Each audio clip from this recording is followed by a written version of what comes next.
తెలంగాణలో కులగణన పూర్తయింది. ఇక దేశవ్యాప్తంగా సర్వే చేయండి. పార్లమెంటు వేదికగా కేంద్రంలోని బీజేపీకి రాహుల్ గాంధీ ఇచ్చిన అల్టిమేటం ఇది. రాహుల్ గాంధీ ఇచ్చిన ఈ స్టేట్మెంట్లో ఇంకొక అర్థం కూడా ధ్వనిస్తోంది. కులగణనను తెలంగాణలో సక్సెస్ చేసి చూపించాం, మిగిలిన రాష్ట్రాల్లో కూడా ఇలాగే చేయండి అని సలహా ఇచ్చారు కాంగ్రెస్ అగ్రనేత. తెలంగాణను ఒక పైలట్ ప్రాజెక్ట్గా తీసుకుని చేసిన కులగణనలో విజయవంతమయ్యాము అని దేశం మొత్తం వినిపించేలా మాట్లాడారు. కానీ తెలంగాణలో ఏం జరుగుతోంది? సర్వే సక్సెస్ అనే మాట వినిపిస్తోందా? అసలు ఈ కులగణన లెక్కలన్నీ తప్పు అని అదే కాంగ్రెస్ పార్టీ నుంచే వ్యతిరేకత వినిపిస్తోంది కదా. మరి దానికి ఏం సమాధానం చెప్తారు? పైకి వినిపిస్తున్న వాయిస్ కేవలం తీన్మార్ మల్లన్నదే కావచ్చు, కానీ గ్రౌండ్ లెవెల్లో కొందరు కాంగ్రెస్ సీనియర్ల అభిప్రాయం కూడా ఇదే అనే వాదన వినిపిస్తోంది. కాంగ్రెస్ పార్టీలో కనిపిస్తున్న ఈ అసంతృప్తిని క్యాచ్ చేసిన ప్రతిపక్ష బీఆర్ఎస్ కులగణన లెక్కలను కాంగ్రెస్ నేతలే నమ్మట్లేదు అని విమర్శించడం మొదలుపెట్టింది. సరే, పార్టీల విమర్శలు ప్రతి విమర్శలు పక్కన పెడదాం. ఒక్క కులగణనతో ఇటు బీసీల్లో, ఎస్సీ వర్గీకరణతో అటు ఎస్సీల్లోని మాదిగ సామాజిక వర్గంలో కూడా చిచ్చురేగిందే. మరి ఆ మంటలు ఎలా ఆర్పుతారు? మధ్యలో కులగణన అనేది పూర్తిగా జానారెడ్డి నివేదిక అంటూ కామెంట్స్ వినిపిస్తున్నాయి. ఈ మొత్తం ఎపిసోడ్లో జానారెడ్డి పాత్ర ఏంటి? అసలు జానారెడ్డికి ఈ సర్వే రిపోర్ట్కి సంబంధం ఏంటి? ఇవన్నీ పక్కన పెడితే ఇన్ని బాలారిష్టాలు ఎదుర్కొంటున్న బీసీలకు రిజర్వేషన్ అనే అంశం న్యాయస్థానం ముందు నిలబడుతుందా? రాజ్యాంగం ఏం చెబుతోంది? చట్టబద్ధత సాధ్యమేనా? దీనిపై కంప్లీట్ అనాలిసిస్ ఇవాల్టి ఎక్స్క్లూజివ్లో. ఇది కంప్లీట్ గా జానారెడ్డి గారి నివేదిక. బీవీసీలకు అన్యాయం జరగలేదు, విచ్చమొద్దు హక్కుగా. దేశ అత్యున్నత న్యాయస్థానం ట్రిపుల్ టెస్ట్ అనే పదం వాడింది కె కృష్ణమూర్తి వర్సెస్ వికాస్ రావు గవాళి తీర్పులో. నిజానికి దాన్ని ఒక పదంగా చూడకూడదు. సుప్రీంకోర్టు ఇచ్చిన గైడ్ లైన్స్ అవి. స్థానిక సంస్థల్లో ఓబీసీలకు రిజర్వేషన్ ఇవ్వాలి అనుకుంటే ట్రిపుల్ టెస్ట్ జరగాల్సిందే అని తేల్చి చెప్పింది. ఇంతకీ ఏంటా ట్రిపుల్ టెస్ట్? నెంబర్ 1, స్థానిక సంస్థల్లో బీసీలకు రిజర్వేషన్లు ఇవ్వాలి అనుకుంటే ఎంత శాతం ఇవ్వాలి, అమలు చేస్తే వచ్చే ఫలితాలు ఏంటి అనే విషయాలను అధ్యయనం చేయడానికి ఒక డెడికేటెడ్ కమిషన్ని ఏర్పాటు చేయాలి. ఆల్రెడీ తెలంగాణ ప్రభుత్వం అది ఏర్పాటు చేసింది కూడా. ఇక నెంబర్ 2, ఆ కమిషన్ సిఫార్సుల ప్రకారం స్థానిక సంస్థల వారీగా ఎవరికెంత రిజర్వేషన్లు ఇవ్వాలి అనేది నిర్దేశించాలి. ఈ ప్రక్రియ ఇకపై జరగాల్సి ఉంది. ఇక ట్రిపుల్ టెస్ట్లో నెంబర్ 3, ఎస్సీ ఎస్టీ బీసీల్లో ఎవరికెన్ని రిజర్వేషన్లు కల్పించినా అది 50% మించకూడదు. అసలు గొడవ ఇక్కడే మొదలవ్వచ్చు. ఒక్క బీసీలకే 42% రిజర్వేషన్లు ఇస్తామని చెప్పింది కాంగ్రెస్ ప్రభుత్వం. మిగిలిన 8% ఎస్సీ ఎస్టీ ముస్లింలకు పంచాల్సి ఉంటుంది. మరి మిగతా సామాజిక వర్గాలు ఊరుకుంటాయా? ఇది అతిపెద్ద సవాల్. వాస్తవానికి స్థానిక సంస్థల్లో ఎస్సీ ఎస్టీలకు మాత్రమే రాజ్యాంగపరమైన రిజర్వేషన్లు అమలవుతున్నాయి. బీసీలకు ఎంత శాతం రిజర్వేషన్లు ఇవ్వాలి అనేది రాజ్యాంగంలో లేదు. కాకపోతే ఆర్టికల్స్ 243D6 అలాగే 243T6 ఉపయోగించుకుని కొన్ని రాష్ట్రాలు తమకు అనుకూలమైన రిజర్వేషన్లు ఇస్తూ వస్తున్నాయి. ఒకవేళ స్థానిక సంస్థల్లో బీసీలకు రాజ్యాంగబద్ధంగా రిజర్వేషన్లు ఇవ్వాలి అనుకుంటే ఆర్టికల్ 340 ద్వారా డెడికేటెడ్ కమిషన్ని ఏర్పాటు చేయాల్సిందేనని 2010లో సుప్రీంకోర్టు 5 న్యాయమూర్తుల ధర్మాసనం తీర్పిచ్చింది. పైగా ఆ డెడికేటెడ్ కమిటీ గ్రామాలు పట్టణాల్లో పర్యటించి ఆయా వర్గాల రాజకీయ వెనకబాటుతనాన్ని సైంటిఫిక్ మెథడ్లో అధ్యయనం చేసి 50% మించకుండా ఓబీసీలకు రిజర్వేషన్లు కల్పిస్తూ సిఫారసులు ఇవ్వాలి. అప్పుడే బీసీలకు రిజర్వేషన్లు అమలవుతాయి. ఇలా చేయడం రాజ్యాంగపరంగా కూడా అనుకూలమే కాబట్టి సుప్రీంకోర్టు కూడా అంగీకరిస్తుంది. కానీ ఇందాక చెప్పుకున్నట్టు కాంగ్రెస్ గనక బీసీలకే 42% రిజర్వేషన్లు ఇస్తే, లేదా బీసీ సంఘాలు డిమాండ్ చేస్తున్నట్టుగా 50% రిజర్వేషన్లు బీసీలకే ఇచ్చేస్తే మిగిలిన వాళ్ళు ఊరుకుంటారా అనేదే ప్రశ్న. 50% మించి రిజర్వేషన్లు ఉంటే మరొక మాట లేకుండా ఆ బిల్లుని కొట్టేస్తాయి కోర్టులు. సో ఇక్కడున్నది ఒకే ఒక్క అవకాశం. రాజ్యాంగంలోనే సవరణలు జరగాలి. 50% మించి రిజర్వేషన్లు ఇవ్వచ్చు అని రాజ్యాంగంలోనే మార్పులు చేయాలి. అప్పుడు బీసీలను మిగిలిన సామాజిక వర్గాలను కూడా శాంతపరచచ్చు. బీసీ సంఘాలు అడుగుతున్నది కూడా ఇదే. స్వాతంత్ర్యం వచ్చిన ఈ 75 ఏళ్లలో 121 సార్లు రాజ్యాంగ సవరణ బిల్లుని పార్లమెంట్లో పెట్టారు, కానీ బీసీలకు రాజ్యాధికారంలో వాటా కల్పించే బిల్లు మాత్రం ప్రవేశపెట్టలేదు అని విమర్శిస్తున్నాయి. ఇప్పటికైనా పార్లమెంట్లో బీసీ బిల్లు పెట్టి 50% రిజర్వేషన్లు ఇవ్వాలి అంటున్నాయి బీసీ సంఘాలు. రాహుల్ గాంధీ ప్రజలు ఎంతమంది, ఎవరు ఏ వర్గం ఎంత ఉంటే వాళ్ళకి అంత వాటా ఇవ్వాలని ఆయన మంచిగా చెప్పాడు. కానీ తెలంగాణలో జరగడం లేదు. మాకు బిచ్చమొద్దు, హక్కు కావాలి. చట్టపరంగా మాకు 42% పెంచాలి. మళ్ళీ ఇప్పుడు అసెంబ్లీ సమావేశం ఏర్పడి పంచాయతీరాజ్ చట్టాన్ని సవరించి బీసీలకు 42% రిజర్వేషన్ను వెంటనే పెట్టి అమలు చేయాలి. లేకపోతే రాష్ట్రంలో పెద్ద సంకుల సమరం జరుగుతుంది, పెద్ద ఉద్యమం జరుగుతుంది. ఏ లీడర్ను తిరగనీయం. అసలు బీసీలకు రాజకీయ రిజర్వేషన్లు ఎందుకు ఇవ్వాలి? ఒక ఉదాహరణ చెప్పుకుందాం. ఉమ్మడి ఖమ్మం జిల్లాలో 9,42,312 మంది బీసీలుంటే ఆ జిల్లా నుంచి ఒక్క బీసీ ఎమ్మెల్యే కూడా లేరు. కానీ అదే ఉమ్మడి ఖమ్మం జిల్లాలో కేవలం 2,97,659 మంది ఓసీలుంటే ఓసీలకే ఏకంగా 3 సీట్లు ఇచ్చారు. అంటే ఓసీల కంటే బీసీలు 3 ఎక్కువ మంది ఉన్నా సరే మరి వారికి సీట్లు ఎందుకు కేటాయించలేదు? ఒకవేళ బీసీలకు గనక జనాభా ప్రాతిపదికన రిజర్వేషన్లు ఉంటే వెనకబడిన తరగతి వాళ్ళు రాజకీయాల్లో కూడా ఎదిగేవాళ్లుగా అనేది కొంతమంది వర్షన్. ఒక విధంగా అత్యధిక జనాభా ఉన్న వారికి అన్యాయం చేయడమే కదా ఇది అని వాదిస్తున్నారు. అందుకనే బీసీలకు రిజర్వేషన్లు అడుగుతున్నాము అనేది ఆ వర్గాల డిమాండ్. తెలంగాణలో జనాభాలో అత్యధికులు వెనకబడిన వర్గాల వాళ్ళే. కానీ రాజకీయ అవకాశాల్లో బీసీలే చాలా వెనకబడి ఉన్నారు. ఈ విషయం తెలిసే బీసీల ఓట్లు రాబట్టుకోవడానికే ఎన్నికలకు ముందు బీసీలకు 42% రిజర్వేషన్లు ఇస్తామని హామీ ఇచ్చింది కాంగ్రెస్ పార్టీ. అధికారంలోకి వచ్చాక కులగణన చేయించింది కూడా. నిజానికి కులగణన చేయడమే అతిపెద్ద విజయం. కాంగ్రెస్ పార్టీ దీని ఒక వేడుకలా జరుపుకోవాల్సిన సందర్భం ఇది. ఊరు వాడ హోరెత్తించాల్సిన అంశం ఇది. కానీ బయట వాతావరణం మాత్రం అలా కనిపించట్లేదు. కులగణన రిపోర్ట్ చూసి సంబరపడాల్సిన వాళ్ళంతా నిరసనలు, వ్యతిరేకత ఎందుకు చూపిస్తున్నారు? ఎందుకని? ముందుగా బీసీ వర్గాల ఒపీనియన్ చూద్దాం. అసలు ఈ కులగణన చేసిందే స్థానిక సంస్థల్లో బీసీలకు రిజర్వేషన్లు ఇవ్వడం కోసం. కానీ బీసీ సంఘాలు మాత్రం తమ సంఖ్యని తగ్గించి చూపించారు అంటోంది. ఇక్కడ ఇంకో విషయం చెప్పుకోవాలి. రాష్ట్రంలో ఎస్సీ ఎస్టీల సంఖ్య మినహా మిగిలిన కులాల్లో ఎంతమంది ఉన్నారు, అసలు ఎన్ని కులాలు ఉన్నాయి అన్న డేటానే లేదు. ఆ మాటకొస్తే దేశంలో బీసీలు ఎంతమంది, కులాలు ఎన్ని అనే లెక్క కేంద్రం దగ్గర కూడా లేదు. అలాంటప్పుడు బీసీలు తగ్గారు, ఓసీలు పెరిగారు అనే వాదన ఎలా వస్తోంది? గతంలో ఎప్పుడైనా బీసీలను లెక్క పెట్టి ఉంటేనే కదా తగ్గారో పెరిగారో తెలిసేది. 2011లో జనాభా లెక్క జరిగినాయి. 1931లో కులాలకు సంబంధించి సర్వే జరిగింది. ఇప్పటివరకు జరగలే. తక్కువ వచ్చింది, ఎక్కువ వచ్చింది అని చెప్పడానికి అథెంటిసిటీ లెక్క లేదు. ఇప్పటివరకు ప్రభుత్వ పరంగా గణాంకాల్లో కులాల వారిగా లెక్క లేదు. దేశంలో ఇప్పటికొక బీహార్ రాష్ట్రంలో జరిగింది, అధికారికంగా వాళ్ళు సమర్పించలే. తెలంగాణ ప్రభుత్వం దేశంలో మొట్టమొదటి ప్రభుత్వం రోల్ మోడల్గా బీసీలకు అన్యాయం జరగలేదు, జరిగే విధంగా వ్యవహరించొద్దు. భవిష్యత్తు రోడ్ మ్యాప్ నిర్ణయానికి అన్ని రాజకీయ పార్టీలు సహకరించాలని కోరుతాను. కానీ తెలంగాణలో కులగణన జరిగింది అంటున్నారు కొందరు నేతలు. 2016లో చేసిన సమగ్ర కుటుంబ సర్వేని ఒక ఎగ్జాంపుల్గా చూపిస్తున్నారు. ఆ డేటా ప్రకారం తెలంగాణలో బీసీల జనాభా 1,80,59,732. బీసీఏలో 3,40,376 మంది, బీసీబీలో 56,02,786 మంది, బీసీడీలో 66,35,939 మంది ఉన్నారు. ఇక నేషనల్ ఫ్యామిలీ హెల్త్ సర్వే 4 ప్రకారం తెలంగాణలో బీసీల జనాభా 57.1%. నేషనల్ ఫ్యామిలీ హెల్త్ సర్వే 5 ప్రకారం 58.2% బీసీలు ఉన్నారని చెబుతున్నారు. ఇంతేకాదు నేషనల్ శాంపుల్ సర్వే ఆఫీస్ 2019లో ఒకసారి, 2020-21లో ఇంకోసారి సర్వే చేసింది. దాని ప్రకారం తెలంగాణలో బీసీ జనాభా 57% ఉంటుందని అంచనా వేస్తున్నారు. కానీ ప్రస్తుతం తెలంగాణ సర్కార్ చేసిన సర్వేలో ఏముంది? మొత్తం బీసీ జనాభా కేవలం 46.25% మాత్రమే ఉంది అని తేలింది. సరిగ్గా ఈ పాయింట్నే పట్టుకున్నాయి బీసీ సంఘాలు.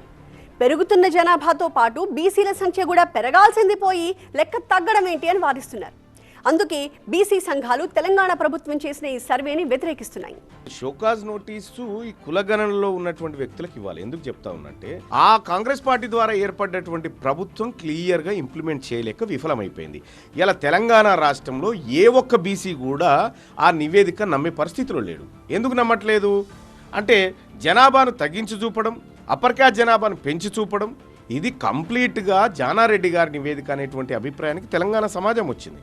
కాబట్టి తెలంగాణ సమాజానికి వీళ్ళు సమాధానం చెప్పుకోవాలి. తీన్మార్మలనకు షోకాజ్ నోటీస్ ఇస్తే ఏం జరుగుతుంది? ఇవాళ తెలంగాణ రాష్ట్రంలో ఉన్నటువంటి బీసీ ఉద్యమానికి బీసీలకు షోకాజ్ నోటీస్ ఇచ్చినటువంటి పరిస్థితి వస్తుంది.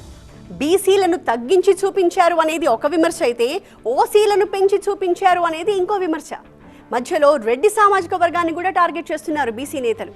బీసీల సంఖ్య తగ్గడం వెనక జానారెడ్డి ఉన్నారు అంటూ పెద్ద ఆరోపణలే చేస్తున్నారు. క్రియాశీల రాజకీయాలకు దూరంగా ఉన్న జానారెడ్డి ఈ మ్యాటర్లోకి ఎలా వచ్చారు? ఆయన్ని ఎందుకు టార్గెట్ చేశారు? ఇంకొక వైపు బీసీల్లోనే కాదు ఎస్సీ వర్గాల్లో కూడా ఒక అలజడి మొదలైపోయింది. ఇప్పుడు ఎస్సీల్లో మాలలను పెంచి మాదిగల్ని తగ్గించారు అంటున్నారు. అదెలా జరిగింది? కులగణన నివేదికలో అందులో కూడా బీసీలకు రిజర్వేషన్లు ఇద్దాము అనుకుంటున్నప్పుడు మధ్యలో రెడ్డి సామాజిక వర్గానికి చెందిన జానారెడ్డి పేరుని ఎందుకు తీసుకొచ్చారు? ఇదే విషయమై మంత్రి ఉత్తమ్ కుమార్ రెడ్డిని కూడా టార్గెట్ చేస్తున్నారు కొందరు. బీసీలకు రిజర్వేషన్లు కల్పించడమే లక్ష్యంగా కులగణన చేపడుతుంటే ఆ కులగణనకు కేబినెట్ సబ్ కమిటీ చైర్మన్గా రెడ్డి సామాజిక వర్గమైన ఉత్తమ్ కుమార్ రెడ్డిని ఎలా నియమించారు అనేది బీసీ సంఘాల్లోని కొందరు నాయకుల ప్రశ్న. సరే, ఉత్తమ్ కుమార్ రెడ్డి ప్రజలు ఎన్నుకున్న ఎమ్మెల్యే, అందున మంత్రి కాబట్టి సబ్ కమిటీకి చైర్మన్గా కులగణనలో ఆయన భాగమయ్యారు. మరి ఏ పదవి ఉందని జానారెడ్డి కూడా కులగణన నివేదికలో భాగస్వామ్యం అయ్యారు అనేది బీసీ సంఘాల నేతలు వేస్తున్న ప్రశ్న. సెక్రటేరియట్లో కులగణన రిపోర్ట్పై ఒక సమావేశం నిర్వహిస్తే దానికి జానారెడ్డి కూడా వచ్చారని, సీఎం రేవంత్ పక్కనే ఆయన కూర్చున్నారు అనేది ప్రధానమైన విమర్శ. సరే, పార్టీలో సీనియర్ లీడర్ కాబట్టి వస్తే వచ్చారు అనుకుందాం. కానీ ఆ కులగణన మీటింగ్లో బీసీలకు 42% రిజర్వేషన్లను స్కిప్ చేద్దామని జానారెడ్డి అన్నారట. స్వయంగా తీన్మార్ మల్లన్న చేస్తున్న ఆరోపణ ఇది. పైగా బీసీలకు 42% రిజర్వేషన్లు ఇస్తే అది కోర్టులో నిలబడదు అని కూడా చెప్పారట. గతంలో బీసీలకు 50% రిజర్వేషన్లు ఇవ్వాలని తెలంగాణ రాష్ట్రం తరపున కోర్టుల్లో కొట్లాడుతూ ఉంటే దాన్ని అడ్డుకునేలా స్వప్నారెడ్డితో పిటిషన్లు వేయించింది కూడా జానారెడ్డి అనేది తీన్మార్ మల్లన్న ఆరోపణ. అందుకే ఇది కులగణన సర్వే కాదు, జానారెడ్డి నివేదిక అంటూ కామెంట్ చేయడం మొదలుపెట్టారు తీన్మార్ మల్లన్న. ఇది కంప్లీట్ గా జానారెడ్డి గారి నివేదిక. బీవీసీలకు అన్యాయం జరగలేదు. మాకు బిచ్చం వద్దు, హక్కు కావాలి.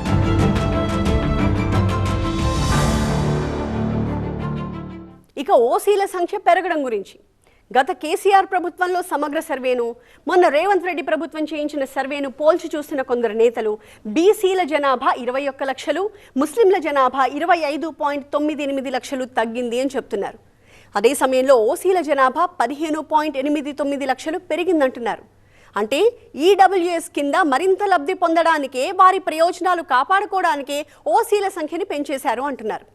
కానీ ప్రభుత్వం కానీ ఓసీ సంఘాల నేతలు కానీ తాజా సర్వే ప్రకారం అసలు ఓసీల జనాభాని పెరగలేదు అంటున్నారు.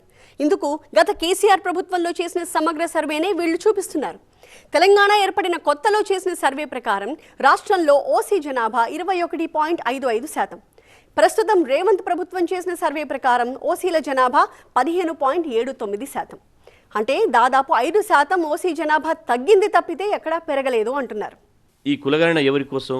ఇది బీసీ గణన అని చెప్పారు. బీసీ గణన ఇలా చేసి బీసీలకు న్యాయం చేయకుండా అగ్ర కులాలకు న్యాయం చేశారు. మరి ఎందుకోసం ఈ కులగణన? ఇది వేస్ట్ కదా. ఈ కులగణన చేసి ఎవరి కోసం? చిత్తు కాగితంతో సమానం. ఇది ఎందుకు పనికిరాదు. ఈ కులగణన అనేది 100% తప్పుల తడక. దీన్ని బీసీ సమాజం అంతా, 2.5 కోట్ల మంది బీసీ సమాజం అంతా ఇది తిరస్కరిస్తున్నాం ఈ సమగ్ర కులగణను. అయితే బీసీల సంఖ్య 21 లక్షలు తగ్గడానికి ఓసీల సంఖ్య పెరిగిందని చేస్తున్న వాదనకు చిన్న తప్పిదమే కారణం అంటున్నారు కొందరు విశ్లేషకులు. జనాభా లెక్కల్ని ప్రతి 10 ఏళ్లకోసారి తీస్తారు. అలా జనగణన చేసినప్పుడు ప్రతి 10 ఏళ్లకు సగటున 13% జనాభా పెరుగుదల కనిపిస్తుంది. భారత్లోనే కాదు, ప్రపంచవ్యాప్తంగా చూసినా సరే ప్రతి 10 ఏళ్లకు 13 నుంచి 15% వరకు జనాభా పెరుగుదల కనిపిస్తుంది. అంటే దాదాపుగా ప్రతి సామాజిక వర్గంలో కూడా జనాభా పెరగాల్సింది. కానీ తెలంగాణ ప్రభుత్వం చేసిన సర్వేలో బీసీల సంఖ్య తగ్గి ఓసీల సంఖ్య పెరిగింది. దీనికి ఒక కారణం చెప్తున్నారు. 2014లో సమగ్ర కుటుంబ సర్వే చేసినప్పుడు బీసీల్లో ముదిరాజులు అత్యధికంగా, మున్నూరు కాపులు 2వ స్థానంలో, గౌడ సామాజిక వర్గం వాళ్ళు 3వ స్థానంలో, యాదవులు 4వ స్థానంలో ఉన్నారు. కానీ రేవంత్ సర్కార్ చేసిన సర్వేలో మాత్రం మున్నూరు కాపులు 2nd ప్లేస్ నుంచి 4th ప్లేస్కి పడిపోయారు. దీనికి కారణం తెలంగాణ పల్లెల్లో మున్నూరు కాపులకు రెడ్లకు పెద్ద తేడా ఉండదు కాబట్టే అని చెప్తూ ఉంటారు. కొన్ని గ్రామాల్లో ఈ 2 సామాజిక వర్గాల మధ్య పెళ్లి సంబంధాలు కూడా కుదురుతాయి. సో చాలామంది మున్నూరు కాపులు తమ పేరు వెనుక రెడ్డి అనే అక్షరాలు చేర్చుకోవడం సాధారణం అనే వాదన వినిపిస్తోంది. సర్వేలో పాల్గొన్న ఎన్యూమరేటర్లు ఇలా పేరు చివరన రెడ్డి అనే అక్షరాలు చూసి వాళ్లను కూడా ఓసీలుగా పరిగణించారు అని చెప్తున్నారు. దీనివల్లే గతంలో 2వ స్థానంలో ఉన్న మున్నూరు కాపులు ఈసారి 4వ స్థానానికి తగ్గిపోయారు అంటున్నారు. అందుకే బీసీల సంఖ్య తగ్గి ఓసీల సంఖ్య పెరిగింది అంటున్నారు. పైగా తెలంగాణ జనాభా ఈజీగా 4 కోట్లు దాటి ఉంటుందని చెప్పే వారికి కూడా ఒక సమాధానం చెప్తున్నారు. రేవంత్ సర్కార్ చేసిన సర్వేలో తెలంగాణ జనాభా 3.70 కోట్ల మంది మాత్రమే. మరి 4 కోట్లు దాటుతారని ఎలా చెప్తున్నారు? ఎలా అంటే 4 కోట్లు దాటుతుందని చెప్పే వాళ్ళంతా ఓటర్ల లిస్ట్ని పట్టుకుని చెబుతున్నందునే ఈ తప్పులు కనిపిస్తున్నాయంటున్నారు. రాష్ట్రంలో 2-3 చోట్ల ఓటు హక్కు ఉన్న వాళ్ళు లక్షల్లో ఉంటారని, ఆ లెక్కను పట్టుకుని రాష్ట్ర జనాభా 4 కోట్లు దాటి ఉంటుందని చెప్పడం కరెక్ట్ కాదని అంటున్నారు. రాష్ట్రంలో ఒకవైపు బీసీ జనాభాపై రచ్చ కొనసాగుతూ ఉంటే ఇంకొక వైపు ఎస్సీ వర్గీకరణపై అంతకు మించిన మాటల యుద్ధం జరుగుతోంది. ఎస్సీ వర్గీకరణలో మాదిగలకు అన్యాయం జరిగింది అనేది ఎంఆర్పీఎస్ వ్యవస్థాపక అధ్యక్షుడు మందకృష్ణ మాదిగ వాదన. మాదిగ సామాజిక వర్గానికి న్యాయమైన వాటా దక్కలేదు అనేది ఆయన విమర్శ. ఇలా అంటే తెలంగాణలో 15 లక్షల మంది జనాభా ఉన్న మాలలకు 5% రిజర్వేషన్లు కల్పించినప్పుడు మరి 32 లక్షల మంది ఉన్న మాదిగలకు మాత్రం ఎందుకని 9% రిజర్వేషన్లు ఇస్తున్నారు అనేది ఆయన ప్రశ్న. న్యాయమైన వాటా ప్రకారం మాదిగ సామాజిక వర్గానికి కనీసం 11% రిజర్వేషన్ రావాల్సి ఉంటుంది అని చెప్తున్నారు. కుట్రలో భాగంగానే తమకు కోటా దక్కకుండా చేస్తున్నారనేది మందకృష్ణ మాదిగ ఆరోపణ. ఇక్కడ కుట్ర అనే పదాన్ని ఆయన ఎందుకు వాడారు అంటే పంబాల వర్గానికి చెందిన ఘంటా చక్రపాణి లాంటి వాళ్లను అత్యంత వెనకబడిన ఎస్సీ ఏ గ్రూపులో ఎలా చేర్చారు అని ప్రశ్నించారు. పంబాల వర్గంలో 1000 మంది జనాభా ఉంటే అందులో 100 మంది వరకు ఉద్యోగస్తులుగా ఉన్నారని చెప్తున్నారు మందకృష్ణ మాదిగ. అదే ఎస్సీ ఏ గ్రూప్లో ఉన్న తక్కల కులంలో 2558 జనాభా ఉన్నప్పటికీ ఒక్కరికి కూడా ప్రభుత్వోద్యోగం లేదంటున్నారు. మరోవైపు అభివృద్ధి చెందిన కేటగిరీగా ఉంటూ 29,000 మంది జనాభా ఉన్న మన్నే అనే కులాన్ని అత్యంత దయనీయ కులాల జాబితాలో ఎలా చేరుస్తారో అంటూ నిలదీశారు. దీనంతటికీ మంత్రిగా ఉన్న దామోదర రాజు నరసింహ బాధ్యత వహించాలంటున్నారు మందకృష్ణ మాదిగ. అయితే మందకృష్ణ కామెంట్స్ కి కౌంటర్ ఇచ్చిన మంత్రి దామోదర వర్గీకరణ జరగడం ఇష్టం లేని వాళ్లే ఇలా మాట్లాడతారు అంటూ చెప్పుకొచ్చారు. 2024 ఆగస్టు 1న వర్గీకరణకు అనుకూలంగా సుప్రీంకోర్టు తీర్పిచ్చిన వెంటనే సీఎం రేవంత్ రెడ్డి అసెంబ్లీలో ప్రకటన చేశారు అంటూ గుర్తు చేశారు. చట్టపరంగా ఎలాంటి ఇబ్బందులు రాకుండా వెంటనే జ్యుడిషియల్ కమిషన్ని కూడా నియమించారు అన్నారు. కమిషన్ నివేదిక ఇచ్చిన వెంటనే ఏమాత్రం ఆలస్యం చేయకుండా అసెంబ్లీ తీర్మానం ద్వారా ప్రత్యక్షంగా పరోక్షంగా మాదిగ ఉపకులాలకు సుమారు 9.8% రిజర్వేషన్లు సాధించామని చెప్పుకొచ్చారు దామోదర రాజు నరసింహ. గ్రూప్ 1లో 0.77%, గ్రూప్ 2లో 9% మాదిగలకి దక్కింది అన్నారు. ఇదిలా ఉంటే ఎస్సీ వర్గీకరణ విషయంలో మాలలకు తీవ్ర అన్యాయం జరిగింది అంటున్నారు మాల మహానాడు నాయకులు. తెలంగాణలో 30 లక్షల మంది మాలలుంటే కేవలం 19 లక్షలు మాత్రమే ఉన్నారని చూపించడం ఏంటి అని ప్రశ్నిస్తున్నారు. ఓవరాల్గా తెలంగాణలో కులగణన, ఎస్సీ వర్గీకరణ అంశాలు కులాల మధ్య చిచ్చు రాజేశాయని చెప్పాలి. ఈ చిచ్చు కాంగ్రెస్ పార్టీపైనే ఎక్కువ ప్రభావం చూపించేలా కనిపిస్తోంది. ఇప్పుడు వచ్చిన సర్వే నివేదికలు వాటి ఫలితాలను వ్యతిరేకిస్తున్న నాయకులు ప్రధానంగా ఆ పార్టీలోనే కనిపిస్తున్నారు కాబట్టి సో ఆ పార్టీలోని అన్ని సామాజిక వర్గాలను సంతృప్తి పరచడం అంత ఈజీ కాదు. మరి ఈ కులగణన రచ్చ నుంచి పార్టీ ఎలా బయటపడుతుందో చూడాలి.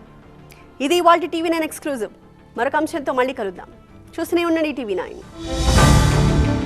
ఇది కంప్లీట్ గా జానారెడ్డి గారి నివేదిక. బీవీసీలకు అన్యాయం జరగలేదు. మాకు బిచ్చం వద్దు, హక్కు కావాలి.